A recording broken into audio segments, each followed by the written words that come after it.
Hey, everybody, welcome to the Texas FBS College Football Countdown. And going to do things a little different. You guys know I've been doing this for the last however many weeks. I started at the beginning of the year and I was counting down there are 13 FBS college football teams, which are football bowls, football bowl.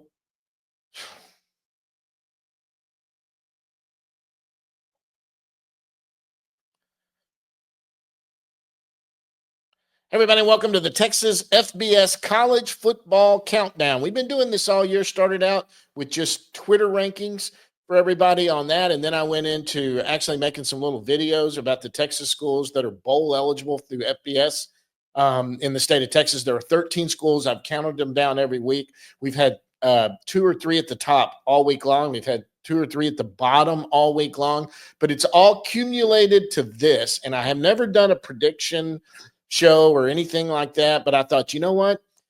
The first year back, Texas versus Texas A&M, they're going to be in College Station this Saturday, November 30th. It's going to be huge. I mean, I don't care who you are. I am an admitted Texas Longhorn fan. But I wanted to do a preview and prediction. We could do a countdown again, but not much is going to change. SMU is still number 2. But this right here will change the entire narrative of everything going forward. This is the game that everybody's been looking towards. I wanted to kind of talk about where my relationship with Texas started, how I became a fan. I did not go to the University of Texas.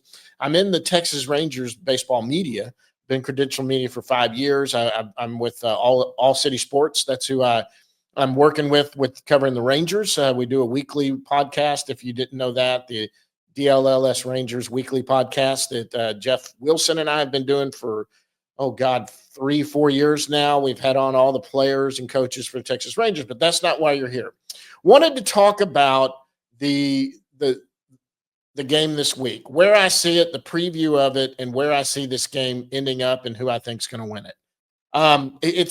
It's gone back and forth. So first of all, how did I become a Texas Longhorn fan? You know what? I don't remember not being one. I grew up a Texas Longhorn fan. I did not go to the University of Texas. Had some friends that went there. Had some really good friends who went to Texas A&M. They think that they come up to me a lot sometimes because look, when I'm on Twitter or anything at Recliner Nerd, you want to follow me there. If you want to subscribe to this, also, this is just a fun thing I'm doing on the side. But they said, "Man, did someone from A&M steal your wife or cheat on you, or what did they do?" I mean, they always think that I don't dislike A&M. In fact, I've got a son that's a senior in high school. He has applied to 5 schools. He wants to be an engineer. He is waiting to hear back from 2. 4 of those schools are SEC schools. One of them's Texas, one of them's OU, one of them's A&M, and Mississippi State. Now, he's already gotten into 2 of the schools. He's waiting on the other 2. And the 5th school is the University of Illinois. He's got grandparents that live up there. But we've had fun with it. I've said no matter where he goes, and let me just be honest with you guys, my wife is a Texas Longhorn fan because of me, but she will not be if my son does not choose the University of Texas. If he ends up going to OU or Texas A&M or Mississippi State, which is the other school he applied for, she will become the biggest OU Gig Aggie or Mississippi State fan. She has no allegiance to Texas. She only did it for me, and my son usually wins out on anything, and I don't blame him. It's a fun house. A lot of you live in that house where you like the Aggies or you like OU, and your spouse likes or your partner likes the other school, and it's a lot of fun. I've seen father and sons and parents and kids where the house is divided. A house divided is fun. Sports is a fun place to do this. So I have a bias towards Texas, and I obviously think Texas is a better team. And I got to be honest with you, every Aggie fan I know is a reputable fan. I mean, look, we all live and die with our team. We had, all of that. But a lot of them even realize, too, that Texas is the better team this year. But let me tell you something about my thing with A&M that I've always had fun with A&M just because Aggies can be fun to play with. You guys get pretty defensive sometimes. But if my son ends up going to A&M, I'll probably have to don the burnt orange or the maroon sometime and wear that and go to games or whatever. I'm never going to run away from that. My money's going to go there, so I'll have a rooting interest. I've never hated A&M, but I have a decent little history with it. When I was in high school and in college, and my buddies that were at A&M, back when Jackie Sherrill was there, who was probably the best coach in history. R.C. Slocum did a really good job there too. But A&M had a habit of hiring ex-Aggies, and I used to give them crap about that because there was a difference, and there still is to this day. There still is a difference, I've always thought, in a coach's job at each school. Now, Texas, call them T-SIPs. I'm not a T-SIP because I didn't go there. They're arrogant, right? Texas fans are arrogant. They're the premier school of Texas. Aggies hate them, all of that. But they expect to win national championships every year. They fired coaches for that, not winning national championships. They get a little arrogant with it. They have a meddling administration that can meddle and do that. Some of their boosters are horrible and have done stuff like that. Aggies, so coaches at Texas are expected to compete for national championships every year. And look at Mac Brown, who was one of the best coaches to come through there since maybe Fred Akers or Darryl Royal. They come through and he has successful recruiting classes, was perennial top 10 finishing every year when he was there. He has a couple of seasons where it doesn't go your way, and that happens with every coach. They have a year where it's down. But look at some of the teams this year. Look at what South Carolina did. They're like 7-4 right now, I believe. But look, this is a team that was on the verge of winning a few games. Look what Vanderbilt did. Barely lost a couple of games. There's a lot of these teams that could turn around, and a couple things go their way, and they're 9-2 right now, or they're 10-1 like Texas is. So it could go either way. One thing that A&M has always had, and especially lately, I always give my Aggie friends little brother, all that stuff, but Aggies have the facilities, they have the money, they have everything to be a top program. For whatever reason, they haven't made it to a national championship or even a conference championship since 1999 or 1998 when they did it in the old Big 12.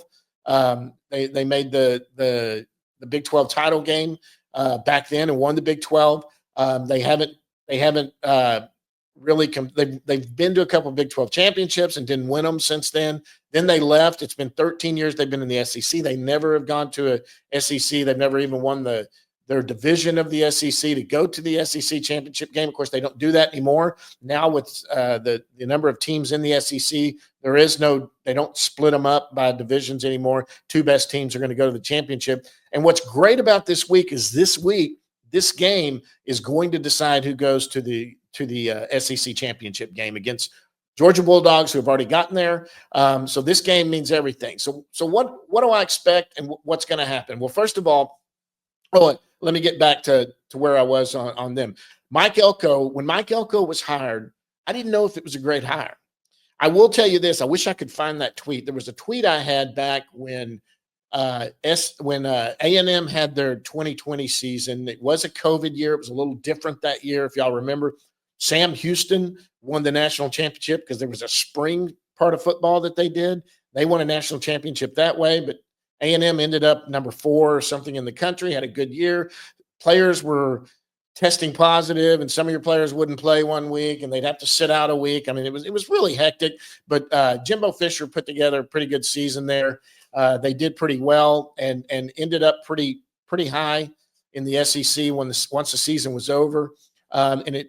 And there was some speculation right after that. LSU was looking for a new coach.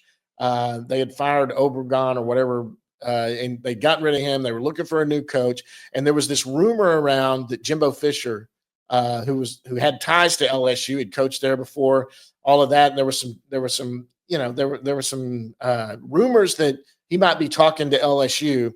And I put out a tweet that day, and Aggies, it's the one time you could have given me the greatest credit in the world. And I said, there's rumors that Jimbo Fisher is looking at LSU. This would be the biggest win in the world if this guy was to go to LSU. I had thought Jimbo Fisher was a fraud from the moment he was hired. Now, in my defense, I thought Kevin Sumlin and Dennis Franchione were two of the best hires ever. Both of them failed miserably. So you can hit and miss. Don't get me wrong. I thought Tom Herman was the best hire ever. I thought that was the guy that was going to lead us to the Longhorns to the promised land. I was completely wrong on that one. In fact, when they hired Sark, I was disappointed. I kept hearing names that, like Urban Meyer and stuff like that. And as a Texas fan, you kind of expect big names. I did not expect Sark. Sark comes in and goes 5-7. I gave him credit. The offense had looked better than it had looked in years on that 5-7 year. He didn't have any quarterbacks that were his guys, anything like that, and he's consistently gotten better. When Mike Elko was hired after the whole Stoops debacle that happened before that, when they thought they had Stoops from Kentucky hired, and then all of a sudden A&M fans and everybody threw a huge fit and let them know they all of a sudden that thing went away within 24 hours. That was gone. They ended up hiring Elko. I thought this might be another mistake because Elko had ties to A&M. He was a defensive coordinator under Jimbo Fisher. And I thought, man, you're just going after a guy you know. And is this guy, I mean, he did good at Duke. Is he really going to do it? I'll tell you what, this is not Jimbo Fisher. This guy right here, Mike Elko's a good hire. The season that Texas A&M has had this year has far exceeded what I thought. I just thought that A&M was going to come into this year. There's always a little bit of a lull after a coach takes over. I did not expect A&M to be at the top of the SEC for a lot of the season. For starting that second half especially, they stayed at the top there. They didn't have an SEC loss until the South Carolina game. And so they were undefeated in SEC. Then they beat – everybody thought they were going to lose to Missouri, and they just kicked the crap out of Missouri. Everybody thought they were going to lose to LSU, kicked the crap out of LSU. Now, there were circumstances there when the Missouri game come up. Everybody thought Marcel Reed was going to be the quarterback because he had taken over for Weigman, who had struggled, had the injury also. He was kind of dealing with that injury. And then all of a sudden he was practicing that week, but everybody was like, we know who's going to play. It's going to be Marcel Reed because Weigman can't. He's not mobile enough. He sits in the pocket. Did that? Well, they played Weigman, and Weigman picked apart Missouri, who was not prepared whatsoever for a quarterback to sit, move with the pocket, and throw. And they were ready to sit back and wait for Marcel Reed to run. And so they weren't blitzing a lot, and it gave Weigman time. And boy, let me tell you what, when Weigman has time, like a lot of good quarterbacks, and Weigman is a good quarterback, he can pick you apart and he can kill you. And that's what he did. After that, I thought, okay, well, now the next team's not stupid. They're going to plan for Weigman. After that, and that's what happened. Weigman didn't look as good the next week. They won, but he didn't look as good. And you started to see that. And then all of a sudden, here comes what happens again. Then they come in, and then here comes Reed. Reed comes in that LSU game, and Weigman starts the game. He's struggling. LSU prepares for Weigman and all of that. And then Weigman starts struggling again, and they bring in Marcel Reed. And Marcel Reed, the running quarterback that he is, he didn't really throw the ball that much in the second half. But boy, he ran all over LSU. It just ran everywhere. They were not prepared for a running quarterback because they'd been setting up for Weigman and applying pressure to him. And then Reed takes over, and here you are. But what happened after that? You go to South Carolina. South Carolina's not stupid. After that, South Carolina's like, okay, well, we're going to prepare for Marcel Reed, but if you're going to put in Weigman, we're going to prepare for him also. And you know what they did? They shut him down, scored a lot of points. Look, South Carolina's a good team. They kind of got rolling late. And then Reed struggled a little bit. Reed struggled a little bit last week. Look, he played a good game when in the loss to Auburn. He looked good. He run the ball, kept them honest. But you were also playing Auburn, and you're playing there in Alabama and at Auburn. So that was that's a hard stadium to play at. But still, that was part of the issue with it going forward. Mike Elko, to do what he did, I was impressed. Mike Elko's the good hire. He's a great hire. I think he's a good recruiter. For you Aggies, I want to see what Elko does in the transfer portal. I want to see what he does in the transfer portal. I think there is a chance in the transfer portal. You may get a new quarterback. You might obviously get some wide receivers to come in here and get some better wide receivers in there. You've got Le'Veon Moss that's hurt. It looks like he's not going to be back. Reuben Owens looks like he might be back for the Texas game. But, give Sark his credit. Sark's been the guy that has worked that transfer portal the whole time, and he's done a good job. He's filled in spots every year in that transfer portal. And I think Weigman might transfer out, I kind of think, and everybody that giggles at that, everybody tries to say, where is he going to go? People were talking about Quinn Ewers transferring into A&M for next year because he may not go in the NFL draft because Arch is going to take over. That ain't going to happen. Even Aggies were laughing at that, going, that ain't going to happen. One thing that happens between A&M and Texas is they normally don't transfer to each other. That's just something that normally doesn't happen. If they transfer away, they might transfer to a rival within the SEC, something like that, but they usually don't transfer to each other. That's why in baseball, when Schlossnagle took over the job, everybody, I said it from the day it happened, and all those kids at A&M hit the transfer portal that day on that team that went to the national championship. I said, I'd be surprised if you lost any of them, but if you do, they're not going to Texas, and they're not going to follow Schlossnagle because they hate Texas. When you hate, when your rival's this other school, you are not going to turn your back on A&M and go to Texas, and Texas isn't going to go to A&M. That's kind of the way it usually runs. Let's talk about this game and what are the keys to this game. 12th man, that's going to be huge. I don't care what anyone says. I am sure Texas is planning and I would imagine every practice this week, not only they have speakers trying to make it loud, but more than anything, I'm assuming that Sark just has them going with, look, you're not going to be able to hear anything. Everything's going to be, everyone keep their mouth shut. Everything's done with hand signals, everything that way, because you've got to act like you cannot hear. So you can't speak to someone and tell them where to line up and do that. It's got to be pointing and doing all that. So I do think the 12th man will play a part. When it comes down to Texas having the ball, Texas offense is better than A&M's offense, but Texas offense can move the ball if they can establish the run. A&M is a good defense. They are a good defense. Are they better than Texas defense? No, not at all. They're not even close to Texas defense, but they are a good defense. The issue would be if Quinn is left with time in that pocket to move around, he can pick you apart. He's got the weapons on the outside to do it. He's also got running backs that if they get that running game going at all, he can do off play action and do stuff like that. That may be a problem because A&M's defense last week got run. I mean, look what Auburn did to him. They don't have near the talent that Texas does. Now, excuse me, Auburn was in their friendly confines of home where they were playing. It's going to be different because Quinn's going to be dealing with some issues of being able to get his signals out and hear things because it's going to be very loud there. I have no doubt the atmosphere is going to be crazy on there. So I do believe Texas will score.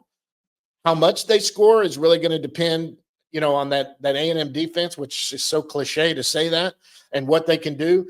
I think where the problem with A&M is going to go is when A&M's on offense. Because, look, out of all four of these, I think Texas has a better offense than A&M.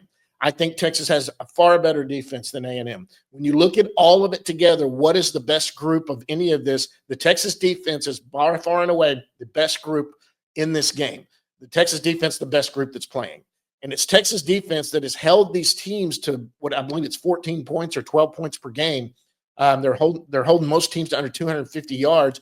And this is Texas defense is what has kept them in every game. You've seen the Texas offense struggle. Quinn's get a little flustered sometimes, and he doesn't, more than anything, in the Georgia game, which everyone goes back to, the only team Texas has played is Georgia.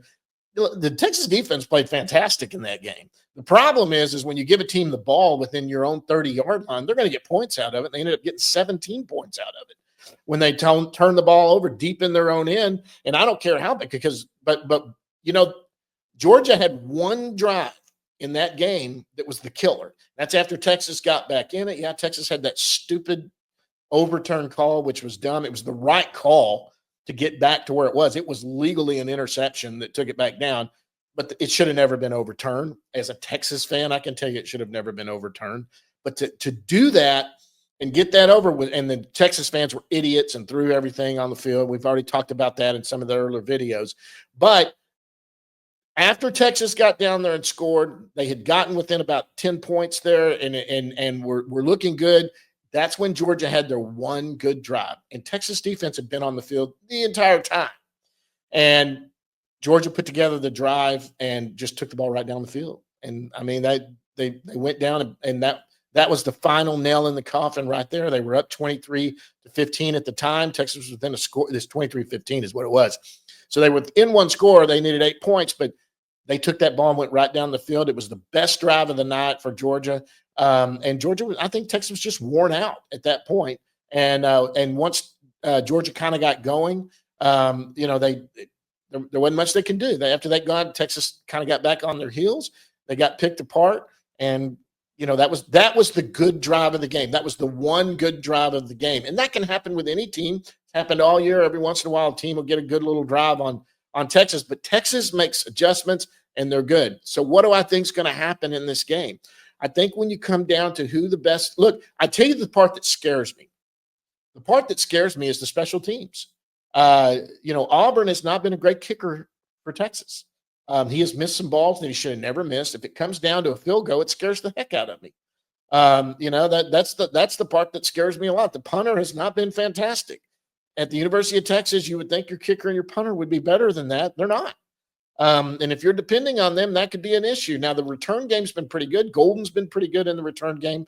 So special teams probably a little bit more advantage to A&M, especially on kickoffs, coverages, and punts and field goals. But, on return game, Golden's been a pretty good returner. But when you come down to offense, defense, all of that, Texas defense is what wins this game. And that's what I think it does. Now, I'm going to be honest with you. Everybody has this game. Some lines are 5.5, some are 6, maybe even up to 7. I don't know. I haven't seen it. I know, and you guys, this is where you bookmark it and do whatever you want to do. Because if I'm wrong, you're going to let me know about it. And that's fantastic. I want to hear it. I will eat crow. I'll come on here and make another video just to eat crow and do that. I think not only is Texas going to win, but I honestly think Texas is going to win. I think they're going to win by 14 to 21 points, not because they're that much better than A&M. I think what ends up happening, A&M starts slow. They tend to start a little bit slow, but if you're depending on Marcel Reed to play comeback for you against Texas defense, I think that's going to be a problem. If Texas can get up by 14 points, maybe get up by 17 points, I think the game's over. I just don't think that Marcel Reed can sustain 3 or 4 drives that are going to put them up ahead of Texas. And I think Texas will go some 3 and outs without a doubt. They're going to have some 3 and outs. They're going to have to make adjustments. That first half will probably be really low scoring while they're trying to figure out how to deal with the crowd noise and what's going on. But if they establish the running game at all and they get that snap count going, I expect some false starts and stuff like that under Texas. But Texas, the main thing is they can't turn over the ball. How does A&M win the game? A&M wins the game if Texas turns the ball over the way they did against Georgia, especially deep in their own end. If they turn the ball over at midfield, something like that, I'm not as worried. Texas defense is pretty good, at least holding them.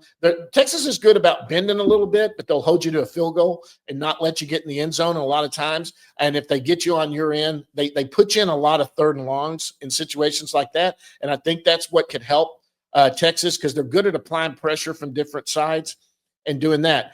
So that is what I think. But if they turn the ball over enough times, especially fumbling, something to that effect, Quinn, who's had some tip balls or just bad passes that have been intercepted, that's the way A&M will win the game. I don't think that's the only way. If they don't turn the ball over, even if they go a few 3 and outs or a lot of 3 and outs, I think that Texas plays the field position game, because I think their defense shuts down Marcel Reed and they're not going to be able to score. And it may end up being something like a 21-6 game, something like that. But if I'm going to put a score on it and I'm going to say what I think it is, you guys can throw me under the bus. I'll take it. I just have the feeling, just unfortunately for A&M, that Texas has played middle of the road offense sometimes. Their offense is bipolar.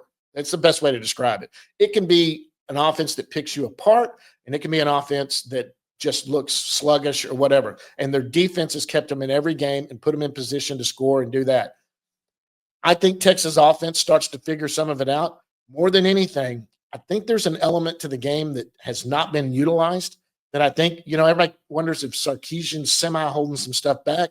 He might do it here, especially. He may not, but it wouldn't surprise me if Quinn uses his legs a few times and tries to stop those linebackers and keep them from blitzing. But if Quinn's athletic, he's not as athletic as Manning, but if he takes off for some 7, 10, 15-yard runs, sliding, he's going to slide, he's going to avoid the hits, he's going to try to do that. If he ends up doing that a few times at the right moment and it keeps A&M on their heels, that's where it can get ugly. Final score, I've got a prediction here. Texas, obviously, you know that I'm going to pick Texas to win because I just think they're a better team. And look, I would be honest here and tell you right now if I thought that A&M was the better team, but they're not. If Texas and A&M played in a neutral site, played 10 times. I think Texas wins. I've said it all year, wins at least 7 times, probably 8 or 9 times. They just got a better team. Does it mean that A&M can't beat them? Absolutely not. Everyone knows how this goes. Look what OU did to Alabama. Not near the team Alabama is. And they just had a game plan for Milroe, put him under there. I think the final score, Texas is going to win this game. It's going to be 31-6. That's a big win. And I think that that's just where they are. But I tell you right now, here's my other prediction. I think Mike Elko is going to have a good offseason in the transfer portal, and A&M is going to come back next year with a vengeance. Texas is going to be coming back with Arch Manning. They are going to get a running back back. I think these two teams, they might be playing next year again to go to the SEC title game, because I think A&M's not going anywhere after this year. In fact, they're going to have a better record next year. That's the prediction. If I'm wrong, I expect to hear from you.